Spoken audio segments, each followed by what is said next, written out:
Hello YouTube fans, here again. And a figure with me on a marathon, why not this one, like Far from the Light Sun, that being the Phi 2. That's right, the Phi 2. Now after the success of the original, the Phi, a couple of days later they decided to follow on with the Phi 2.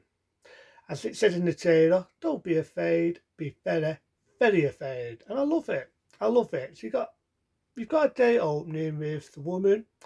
I'll draw the woman, because I'll get to that in a minute, who has the baby to Seth Bundle's son. And the reason why I say that is because Gina Davis didn't play the role. In all fairness, I can see why she didn't play the role, because think about it, the original The Five, all the shit she went through, she falls in love. The one she falls in love with being Jeff Goldblum with Seth Bungle. Did that experiment, it turned him into a mutant monster. He vomits on her ex-boyfriend's hand and leg, and she has no option but to kill him. A sacrifice of the one who she loved, and she cries. It's heartbreaking. Just for her to have a fucking baby and die giving birth. And it pisses me off. But the film, before people think I hate it, I love the Phi 2. I actually offended the Phi 2 and said it's an unestimated sequel. And I'm spot on. So I can kind of see why Gina Davis turned that bit down. So they have another actress playing that role. She gives birth and she dies. She has a baby maggot, which is kind of like the nightmare scene, but this time it's for real. And as soon as she dies, they open it up and it comes out as a normal baby. And then you've got that day opening, just like the original one, but its own opening. Doesn't have to copy the theme tune from the original, even though they did use the music from the original in the trailer, and it becomes its own film. When you think about it, this becomes its own film. And I say it's more of a cheats feature because it's a little bit different. So you've got Martin Bundle, right? And he's a young lad, and it shows him growing up. So at first you've got a kid, right? You've got a little young lad, and he grows up and he falls for this dog.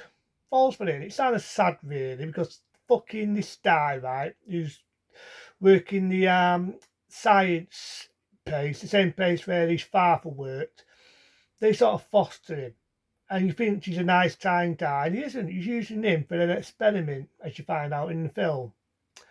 And they get the dog, and they put it in them pods, which was used in the original one, and it comes out deformed. I mean, it comes out dumpy and utter fucked up. And halfway through the film, he actually says that he killed it, he puts it out of its misery, and he didn't. He didn't even put the poor dog out of its misery, which is heartbreaking. So he dolls up, and you can see he's in his 20s, but he's supposed to be 5. I think 5 or 10, it's mentioned in the film. And he gives him his own pace. And this guy, at first, you think he's a nice guy, and he isn't. He's definitely not. You get a woman that likes to put needles in his arms, get one guy who has a tie, really fucking nerdy looking. And they're just fucking using him. They're using him for an experiment. Now you do get a love scene in it. You get sort of like a Gina Davis wannabe. Very attractive looking girl in that era. She also appeared in a film I love called Spaceballs. It's like a spin-off of Star Wars. At first they become mates, but as the film goes on, they become lovey-dovey. And this is why I say it makes you hate the guy, because he thinks that he's killed the dog, and he hasn't. He finds that dog all deformed, totally messed up. So he does the right thing. He puts the dog out of its misery. Because, in all fairness, even though I don't achieve cruelty to animals, in this case, it's a mercy killing. I can understand why. They're leaving a dog the way that looks. He puts it out of its misery. That's how we see it. He puts it out of its misery. So it makes you hate this guy. It makes you fucking hate him. Because he actually calls himself father and he's not. And there's a bit of a bonking scene, but it does have a story to it. Because there's this one guy, right? One dies like a Satori dad who has it in for Martin Bundle. He's a fucking dick. He's a deuce. And he says to the girl, this is what you get when you fuck around with the pet freak. Some line like that.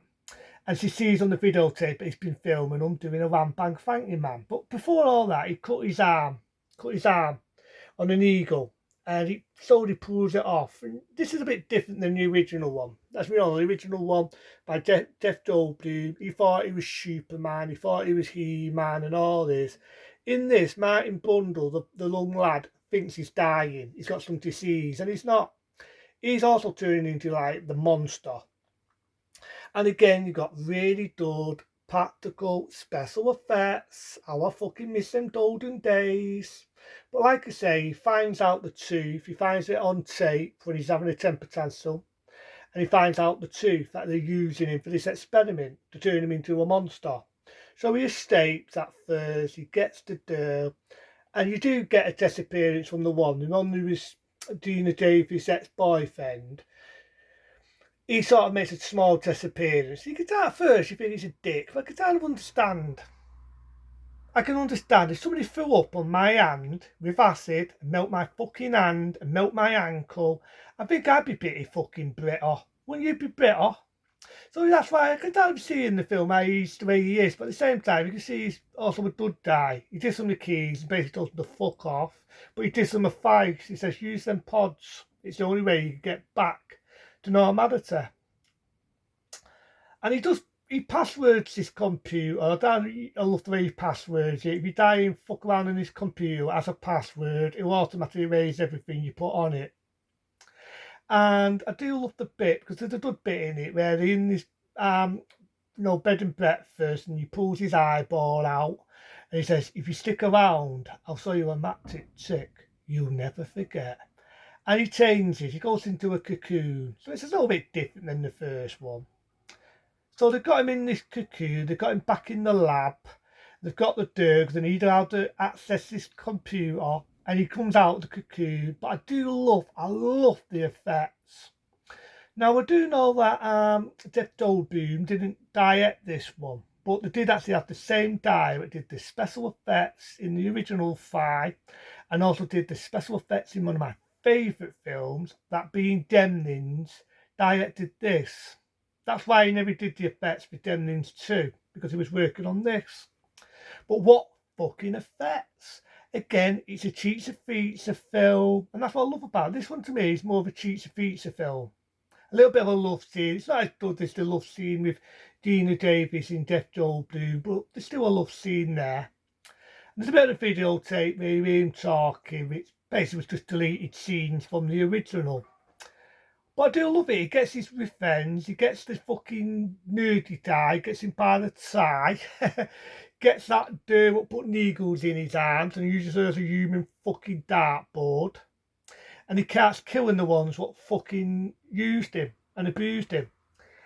I do love one scene when one dies down to shoot him and he vomits acid on his face, melts his fucking face. Really awful way to die. But even the security guard, he gets him, he breaks every fucking bone in his body, and I love it. And he jumps through the window, and he gets the fucking one what used him. He pretended to be his dad. He was from Bardots. That's it, Bardots Science, that was it. So he gets in, the time to open the door, and he presses the password, and the password, for people who may not know this, was Dad. It was Dad. But he goes in the pod, and it comes back to fucking normal. So I like this one. It's not a sad ending like the original one. It sort of has a happy ending. He goes back to becoming normal, gets the dough, but because he's got in that pod with the one what used him, he becomes basically a monster. He becomes horrible. He becomes nasty deformed.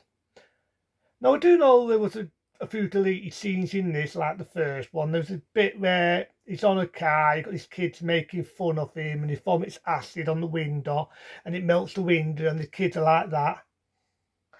And there's a bit, what was an altered ending, where he sat down, and his dad says, how are you now? And he's eating, and you see a 5.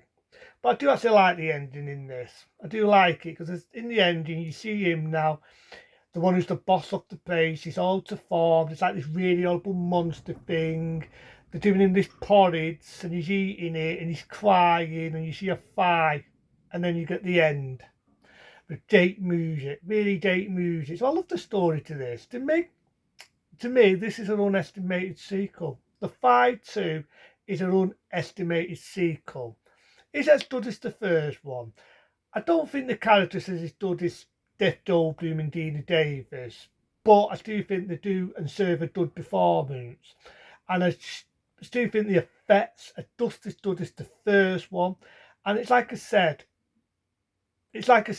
I look at this like a cheats a fucking feature film. I look at this like a monster film with good practical effects, and that's what I love. I love this. And this to me is sort of like a remake of Return of the Fly, which was a follow up from the 1950s Fly, come out in 1959.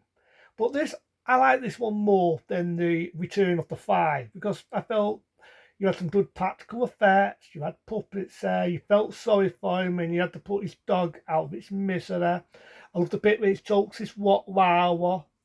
I love the fact it's gruesome, he doesn't fuck about. But in this, I don't really look at him being bad. The original with Jeff Goldblum, I think he turned bad in the film.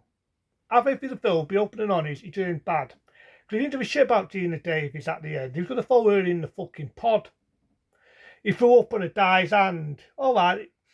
I wouldn't like to say he was an arsehole. All right, he was a bit of a cheap here and there, but he wasn't really a bad guy. He didn't deserve to have acid on his hand and acid on his ankle. So I think as the film went on in the original, Jeff Goldblum's character went bad. In this, I didn't really think he was bad in the second one because the people he was killing with arseholes. They were scumbags. So that's what made it a different gnome.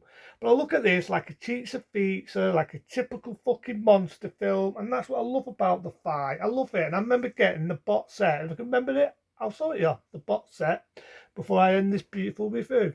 Bear with me. Here it is. I got this at a reasonable price, and this was the Fly 1 and the Fly 2. And I love this. This is a DVD worth getting. And one day I want to get the Blu-ray because you do get the deleted scenes and altered endings on the Blu-ray. And what do I get? I get 2 of the original makings back in the day. Got bits from the original and bits from the sequel of the Fly. If you can see it, because I like a bit of shit. So you do get the original makings sort of back in the day. You get 2 original trailers. So I like that. I like this. And I do love the transfer of it. It's a beautiful one. You got 2 of the original covers. And I got that at a reasonable price. But the Fly 2, like Father Like Son, fuck it. It's just as good as the original. A 10-star rating from me. And today I'll talk about some more horror movies on the way. But until then, be smart, be safe, and I'll see you later.